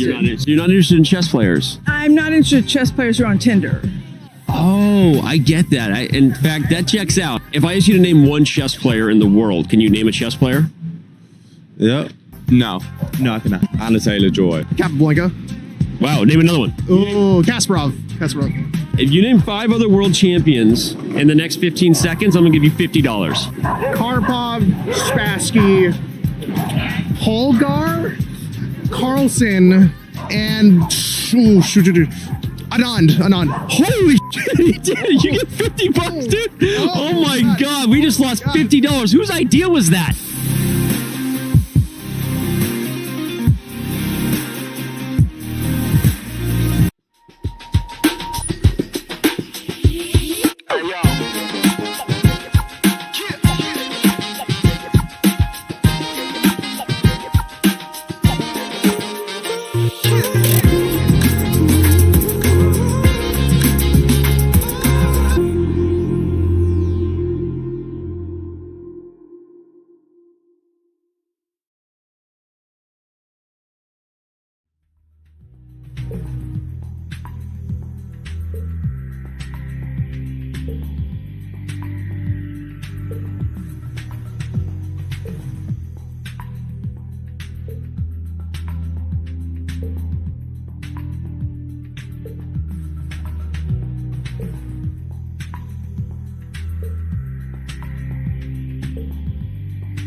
And we're back, ladies and gentlemen. This will be game 2 between Rauf Mammadov and Pavel Yanov. My name is Wouter Bik. I'm the esports producer for chess.com. I'm here with chess coach extraordinaire, content creator, the amazing international master, David Proust. For those who do not know, you remember the name forever now, and you will remember this game, Rauf Mammadov against Pavel Yanov, which will go down into the books because we already have a very interesting opening.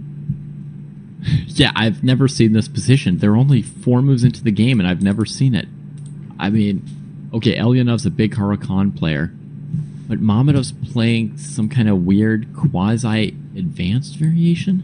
Very weird. let's look at it. So this is the Huracan, and we saw this knight h4 immediately, which is a bit of a weird one. You usually see if this happens, bishop g6 or bishop g4, and moves away around. But knight h6, also Rauf was like, huh?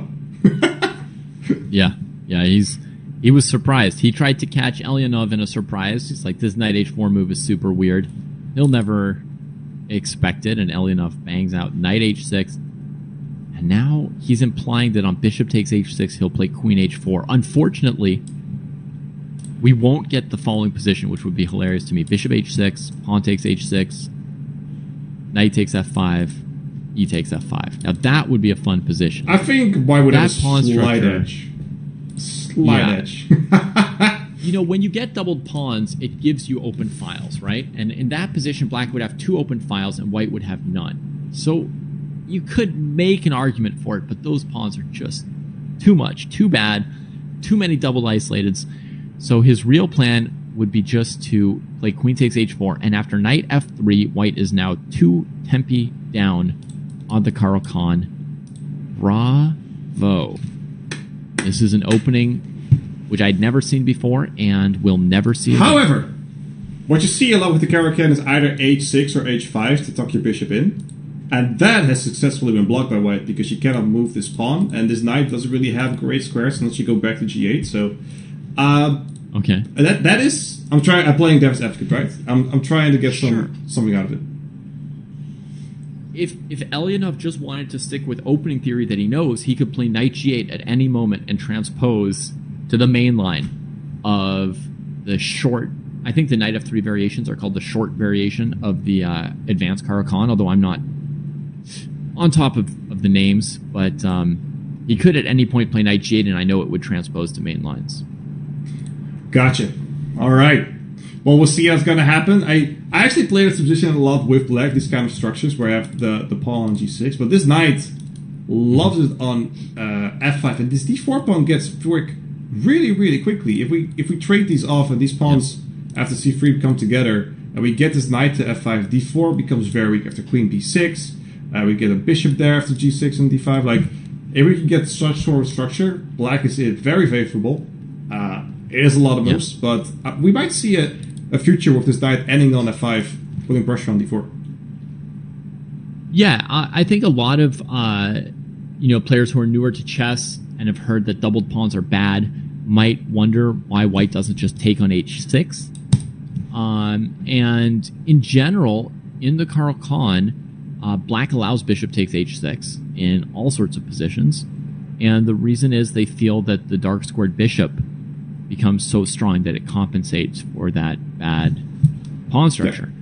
And as long as you feel confident as black playing that position with your dark squared bishop and your pawn structure bizarre, then you don't need to play that knight g8 retreat we mentioned. You can try to play for much more with Bic's idea of putting the knight on f5, and it'll put a lot of pressure against the d4 pawn. I think that's what we're going to see now. Knight to d5, f5 is very. You never want to play g4 with these positions. You can always move to h4 because it is defended. So we will not see. We'll see this. Like I said, we're not going to see this move. We can always go to f4. Actually, you can take on d4 immediately. But even if it was already white has to. It is a good minimum. position. We need to defend d4. I love black. That's pure. Because I play these kind of positions a lot, so that's why I finally understand chess. I finally understand the position. So now I'm like, all right, you should do this. But looking at the camera, I see Ralph looking a little bit flustered, shaking his head a little bit. His head in hand. He's not happy with the position. Yeah, I mean, you sort of calculate ahead, and every position you look at doesn't look like what you want, I think, at this point for white. So, and also because it's basically like a standard Caro-Kann where you're down 2 tempi, it's also not like a bad position that your opponent doesn't know, right? There's a certain practical chance, like the Armageddon game that we just saw Dreyev lose to Fabi. Yeah. Even though the position was bad, there was always a certain chance to it because that passed pawn on e6 with the pawn on f5, it was just an unusual kind of position, and therefore there's a chance that Fabi doesn't know all the right things to do. Now, Fabi did. He played b5, he played actively. He didn't try and defend. He counterattacked in the center. He figured out what to do very convincingly. But there's always a chance or a hope if you're in an unusual position. But he's got basically a standard pawn structure in the center that they fully recognize, and that probably 95% of players over 1600 would recognize this kind of advanced French, advanced Caro kind of position and have sort of an idea of the main plans for black. So from Mamedov's perspective, like, where's your chance, where's your hope to get Elyanov into a situation where he doesn't know what to do? Well, there are a few things I want to comment on. Those are great points. First of all, we have a French where the bishop isn't stuck on c8, which is fantastic. And he didn't lose any tempos. The second thing is, we're talking about fun structures. I want to show another one that might be funny. If we get this kind of pawn position, this looks very ugly if this is e6 pawn being very, very weak. But we will not have that happen. We will not see these trades. We will see knight to f5 and knight b3. And I want to talk to you about this, David. Elyanov spent 2.5 minutes on the move knight to f5. Why?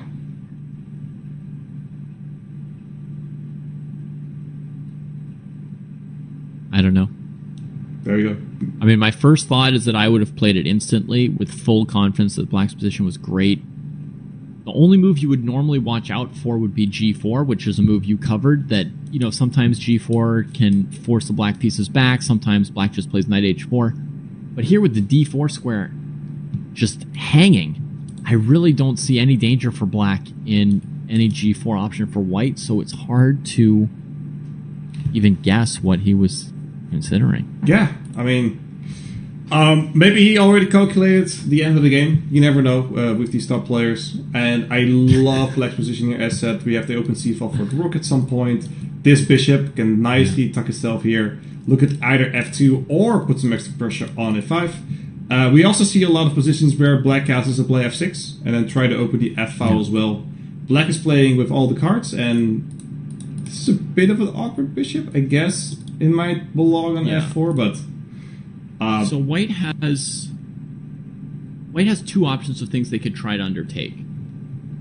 One is c4, and the other is to play bishop g5 first to poke the queen so you don't get a queen trade, and then play c4. If none of that is good, of course, you can just sort of sit with bishop f4, c3, and sort of hang around and just wait on black to slowly improve their position and outplay you. Bishop g5 is the most interesting and controversial. And, you know, black could play something like queen c7, or they could play f6. Yeah. And really just like come forward with the challenge. And this is the danger for white in playing bishop g5, is you might worsen your position a lot after f6. We see queen c7 here. I do want to entertain the idea of pawn f6. If we trade it off, now you cannot go to f4, so you have to go all the way back to d2 or maybe h4. Where would you go? I would say d2, yeah. h4. Let's go to h4. Now, like I said, this is not a double pawn, but we do have an open g file that black might take care, and we have the center. So yeah, maybe f6 here was an idea. Maybe the idea after f6 was just to push back and take on the later day. But maybe bishop 7. I know there's a lot of ideas here for black. Yeah. But we're now in this position after bishop f1. Black definitely in the driver's seat here. King is safe. We have the center control. The pawn on e5 is super weak. Cannot be defended by f4. And we are losing in this position. Super safe. So ideas for black, you can play h6 to force that bishop's hand. You can go bishop h5 to try and win control over d4 and e5. You can play rook c8 and look for pressure on the c file. So much. We can also look for a chance to play f6, even here. Even here we can play f6. I'm wondering what you do here with white, because knight e4 is coming here. Which is going to be a little bit annoying. I guess bishop e2 saves the day, but again, h6, and I don't know, probably I'm too aggressive with my h6 and g5. There's no need to do that. You are in a very safe position. Let's just play on this e5 pawn. Let's play rook c8. Let's slowly develop. Let's look at c2 here. Do a little battery. Yeah, I think... Fantastic. I think white has to look at defending the e5 pawn here, so bishop f4 is the first move that comes to mind. And then there's a huge controversy whether black can play f6 because the bishop's not defended. Let's do it. In that situation, I think that's kind of like the big question that Mamedov's considering right now. Is like, are we going to straight up lose the e5 pawn? And if so, under what circumstances is there relatively more of a mess on the board? Because this is a situation where it's bad enough that white wants a mess. They're in a must-win position, right, for the match. So even a draw is not enough. It's no use keeping the position about, slightly worse instead of much worse. What you really need is something that has enough of a mess or unclear that you can turn it around, just like Elyanov did in the previous game in a terrible position as white. He managed to get some messy stuff on the board that allows you to make a full comeback from a bad position to winning if your opponent slips. Absolutely. Maybe you have to... I was looking at bishop d3. I was looking at spicing the position this way. I don't think you could take on e5 because of the pins that might follow. I think that if you get into this position, it is weird enough. Wow. That is very weird what you came up with there. Very fancy. I don't know if every move was correct. That's why I played very fast through it, so you don't see the bar going up. No chance to see honest. the yo-yo. I was just pushing those moves, and I'm like, if the end is fine, everything was fine, right? Yeah, absolutely didn't look at it. Okay, move by move. I'm like, no bar. Let's put up a double wall here. All I see is the bishop board. d3. And at the end, you sort of had the same number of pieces on the board for both sides. Knight takes. I believe you could just take here with the rook or with the knight, but you can also maybe... Well, if you take with the knight, If you took with the knight, we definitely have bishop takes queen. They're worth that. We So don't have rook to takes. sack our queen. And rook e5. Here you played very controversial queen e5. Maybe bishop f3 would have been an improvement. So we'd have to... Removing the defender, trying to come out ahead. White's got a fancy move, queen e1, to try to survive. Wow. And then I would say maybe bishop e4 would seal that rook in and win in exchange for black. Yeah, I think we could maybe So- still play f6 here for the double attack as Yeah. well. There's a lot. Wow. Crazy stuff. We see queen d3 and white taking a different approach, keeping this dark ledge for bishop maybe for a rainy day, but wow, black's cruising. Wow, and he doesn't even play the safe move. Very often, right after I grab a pawn, you know, maybe some kind of like guilt about grabbing pawns or something, I'll move that knight to g6, right? Just plop stuff in front of my king and say, I've got it covered, you know, I've got my extra pawn safely. But here he goes to the opposite side of the board, threatening b2. That's a very confident move for somebody with basically essentially draw odds in the match at this point. Yeah, absolutely. And he's up a pawn, and he hasn't given up anything. Like usually when you're white, you have the bishop pair. That's the way forward. What is the win condition? I have a bishop pair. I need to make it to the end game, but it's so hard to make it to the end. I'm still looking at bishop d3 and trying to play g4, right? Like, how do we make something happen? We're gonna play this. Do we take on f5? Right. Do we? Yeah, I mean, the thing is, you don't have, in this line that you just played, you don't have time for g4 because the knight b2 move, black would throw in knight takes d3, right? And then we have no attack, no point to what we're doing, right? So bishop takes f5 would make sense there. The problem is, black's already taken 2 extra pawns, and now you're forced to trade off pieces in order to try and recover your pawns. You're only playing towards a drawish situation, right? You're not even playing to win here. True. For white. True. No. Knight on b3 can't have any impact. Black puts a rook on e8, and it's just not a lot of prospects for white. As white, he's creating prospects. I like that. Protecting the pawn on b2. Yeah, no, I like that. Defend b2 twice. And that's his foreignness. No, it's defended twice. Why did he play bishop c1 immediately? I don't know. We'll talk about that. I'll give him a call after this. Bishop d3 now is able. There is no idea, and g4 might come into play with g5. I'm starting to get some Stonewall vibes again. I know this isn't currently a possible move, but we're creating mayhem on the board. It's like Stonewall without the wall, right? Because white doesn't have e4 or e5 occupied. It's like it's like a little straw house going on at the moment. Yeah, it's like the little straw attack without the wall around it. But that said, I mean, white has a threat of bishop takes f5, e takes f5, queen f5, regaining their pawn and just going to a technical position that's about equal. And honestly, an equal position would already be a good start for white with how this game's been going. So, Elyanov pounding the pavement, hitting the initiative here, a4, queen c5, trying to make white retreat the rook to f1. I don't see a different move. I do. Yeah, well, I mean, I do, but you're not gonna like me for this. Yeah, there's rook e2, knight d4, but it's just. No, bad, what about king h1 and trying to do it this way?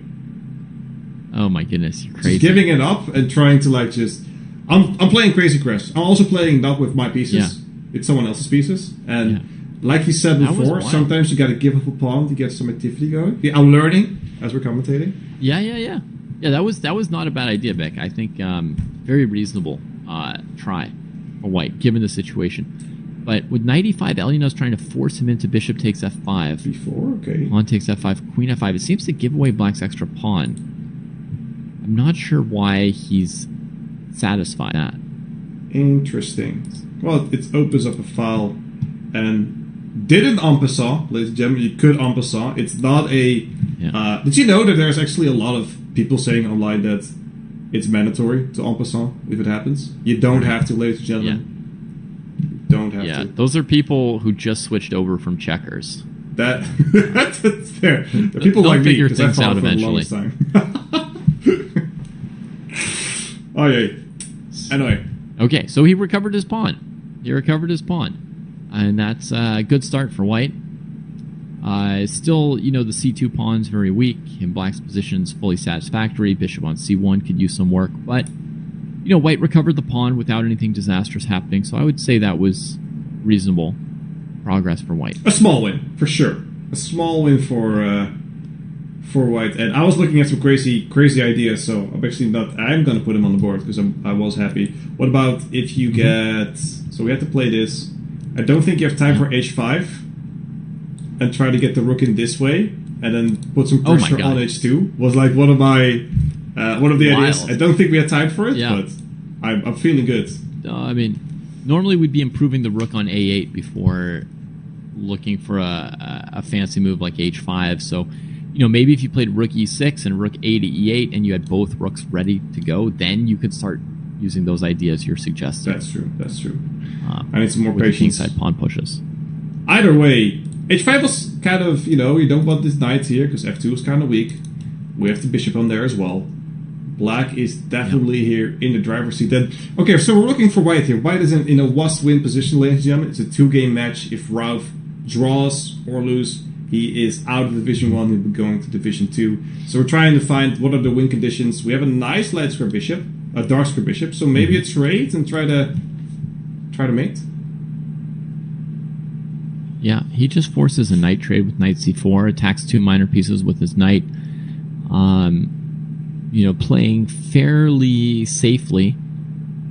Still pressure on Mamedov to come up with something. It looks like he's down to a minute to play out this game. It is not going well for Mamedov over here. The pawn on a2 has also fallen. If you move the bishop away, hey, with a pawn fast pawn here. And where does this bishop go? It's running out of room, actually. Queen a2 is very annoying. Bishop a1. Very annoying. Pretty much the only move, but... Yeah. Has to stay on the long diagonal. Maybe d4 now for black, but then queen b7 is messy. It would be lovely to just lock in that bishop on a1 if you could, but yeah, why allow queen b7 when we're in the driver's seat? Yeah. No, absolutely. And let's so take it the pawn. Recentralizes the queen. That's one complicated. And maybe now it's time for the rook e6 idea and put more pressure on f2, but queen d5 played. He says, I know you're not going to trade my queens anyway, so let me put this here. I'll take some time. I'll play rook c6 or e6 afterwards, and we're going to go full banana hammocks, and I'm going to go to Division 1. Yeah. He took white's queen off that b7 pawn to do exactly what I wanted to do for black. He gets in d4 and jams that bishop on on a1. Now we do get the en passant. And what's There's a next mate for threat. black Hold on. Don't be... Stops the mate threat. Yeah, don't get too comfortable. There was a mate threat. So. The other game was queen g8 mate, right? If he had played a positional move there and allowed queen g7, it would have been some symmetry. It would have been. It would have been something. It would have been it would have been a blow, especially to Pavel there, who was in the driver's seat. 6 seconds for white, by the way. Mamedov is. Oh my goodness. Has frozen up. Queen f3. Just move the queen. Is it... Did we get a move? Is it over? I don't see any moves. Also, the players looking confusing. Let me ask. We'll get this sorted out. The eval bar is still moving. That's the only thing that's still alive. It's going up and down with no moves. It's the heartbeat of the position. It's still going. It's still pulsing, but we don't. Oh, there we go. Black one on time. It seems maybe he disconnected. I am not sure. Let me ask the staff what happens. I do not see a score in there as well, so they are talking it out. And after he loses on time, we had the moves queen f3 and rook c7 added. So it's really the game's happening in a weird order. Apparently, the game is still going on somewhere else. I'm not quite sure what's happening in that regard. We're going to get some more in, but let's talk about this. Let's talk about Pavel Elenov. Well, that's very exciting. The man from Ukraine has been doing some excellent chess in his days. I'm actually astounded. The kind of game that he showed today. We're going to get some more confirmation if it's still going on. If it's over, I don't know at the moment, ladies and gentlemen. So nobody seems to know. So I don't know. We don't know. We don't know what's going on. The odds are that Elyanov, either way, as you say, the odds are that Elyanov will be advancing, as he had won the first game and had an extra pawn in a solid position last we saw here.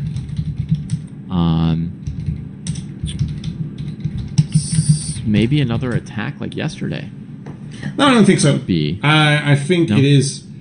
Either way, they're still very intently looking at the screen, so we'll. It's true. They look more like they're playing chess than that they are sending messages saying, "Where did my game go?" No, it seems like they're both done. Maybe they're both sitting in confusion, as we are. But either way, we did see a fantastic game unfold. Even though we don't have the results just yet, we're going to get that to you quickly, ladies and gentlemen. Don't you worry about a thing. Let's look at the other scores that we've been happening during this game. Fabiano Caruana beating Alexei Dreyev in a very exciting game there, David. It was 2-1 going into Armageddon. Alexei Dreyev playing an exciting game with white, beating Fabi very convincingly, but Fabi pulling it out. The unfortunate thing there, Vic, is that Fabi used a plan that I had never seen before, and I was curious what the point was, and I didn't get to learn the point because it just didn't work out. So, in the end, Dreyev was able to just hold on to his bishop pair, slowly improve the position, slowly trade off pieces, and then once he got to the end game, he cleaned it up with his bishop pair. It's a great game for anyone who wants to study technical chess and how to practice an endgame, how to improve in the endgame. What I would do with that is I would take that position and I would play it out against a training partner with white and with black and start to learn how to push that bishop pair advantage as much as possible. And then you can always play through the actual game and see the moves Dreyev used and sort of compare that to your own attempts at playing it. Yeah. That's what I would do with that kind of an endgame, and there's plenty to be learned that way. But I was really hoping that Fabi was going to reveal a whole new plan to me that I was going to be able to sort of put it in my bag of tricks. There you go. Yeah. Exactly. Well, it seems like Fabi won. Alireza Eduardo is being postponed till August 8th. I don't think either player could play today. We saw Amin Tabatabai beating Jan Nepomniachtchi 1.5, and that was the biggest upset for me today. Yeah, and it felt like Nepo did not have one of his better days today. Both the first game where he should have agreed to a draw and somehow kept moving. It wasn't clear to either of us who was really trying to win the game, but eventually he seems to have been trying to win the game because he moved away from blockading the opponent's passed pawns and let them queen. That was an unforced error, so to speak, that loss. And then the second game, he had a very, very promising position with chances to equalize the match and send it to a tiebreaker, an Armageddon. Yeah. And then he advanced hastily, allowing a series of simplification tactics, and ended up being worse in that endgame and having to scramble to create some kind of a draw. Just not the world championship level player that we're used to. All right. Well, I got some word. It appeared that Brauf disconnected from chess.com. A lot of people did. We told him we'd investigate. At the moment, he resigned because he was nowhere winning anyway. So it is a result. It is 2-0 for Pavel Elyanov, and that means, David, we have at least 7 of the 8 players for the Julius BAER Generation Cup knockout. We have, let's go from the top, Magnus Carlsen, Wesley Stone, Norderbeck, and Dennis Lausvik already qualified through the previous event, Ancient Rapid. And who else do we have on the list here, David? We've got Fabiano Caruana, Pavel Elyanov, and Amin Tabatabai qualifying today in the matches we just witnessed. And we're waiting for one more player, Firouzja or Iturizaga. I feel like whichever one we get is awesome, so that match doesn't matter. I mean, it matters to them, but not to me, because I think either of them makes a great addition to this field. Either way, it's going to be a great 8 players there. And yeah, I mean that's a fantastic field. I think Eljanov is going to be a little bit of an outlier by chess.com rapid ratings. He played in Division 2 last time around, so it'll be interesting to see what he can do in Division 1. And everybody else, you know, has on paper a chance to win the whole thing. I think Lazovic will be an exciting addition as well. I love that we're not getting the same 8 players every time. This new format with play-ins and everything, compared to the earlier incarnation of the Magnus Chess Tour before it was chess.com/Magnus/ Champions Chess Tour. Yeah. Getting 1 or 2 new players every time, sometimes even 2 or 3 new players, it adds a lot of spice to it and very exciting. And so this time, Lazovic and Eljanov are representative of the youngest possible generation and of the middle generation. Be very, very interesting to see what that does with that field. 100% agree, David. I love this format. It's super complicated to put it all together and make it digestible for the viewers. Yeah. But it is fantastic to get these new players in. And not new players, but it's not always the same players there at the end. This was an amazing stream. Again, David, thank you so much for commentating with us today. Thank you to all the viewers coming in here today. You guys have also rocked it. Thank you to our mods and everyone helping behind the scenes. For David Bruce, my name is Wouter Bik. We appreciate you coming in here. Stay tuned because the next event will start tomorrow. It will be PogChamps 5 with all your favorite creators, so don't miss out on that. And this event, the Julius BAER Cup, will continue in August 30th for the Knockout Division. But for now, thank you all. Stay frosty, as they would say. Thanks for joining in on chess.com, and we will see you again in the next stream. Have a great day, everyone.